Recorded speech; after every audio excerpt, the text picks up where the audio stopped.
ఈరోజు దేవుని వాక్యము మత్తయి సువార్త 4వ అధ్యాయము 1వ వచనం నుండి 11వ వచనం వరకు. అంతట యేసు సైతానుచే శోధింపబడుటకై ఆత్మ వలన ఎడారికి కొనిపోబడెను. 40 రేయింబవళ్ళు ఉపవాసములతో గడిపిన పిదప ఆయన ఆకలిగొనెను.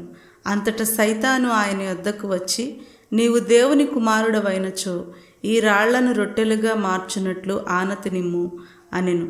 మానవుడు కేవలము రొట్టె వలననే జీవింపడు, కానీ దేవుని నోటి నుండి వచ్చు ప్రతి మాట వలన జీవించును అని వ్రాయబడి ఉన్నది అని యేసు ప్రత్యుత్తరమిచ్చెను.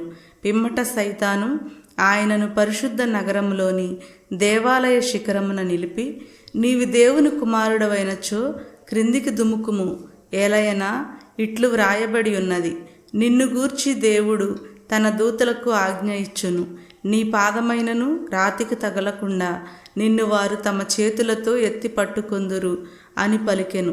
అందుకు యేసు, ప్రభువైన నీ దేవుని నీవు శోధింపరాదు అని లేఖనమున వ్రాయబడి ఉన్నది కదా అని పలికెను. తిరిగి సైతాను యేసుని మిక్కిలి ఎత్తైన పర్వత శిఖరమున చేర్చి భువియందలి రాజ్యములన్నిటినీ వాటి వైభవమును చూపి, నీవు సాష్టాంగపడి నన్ను ఆరాధించును ఎడల నీకు ఈ సమస్తమును ఇచ్చేదను అనెను.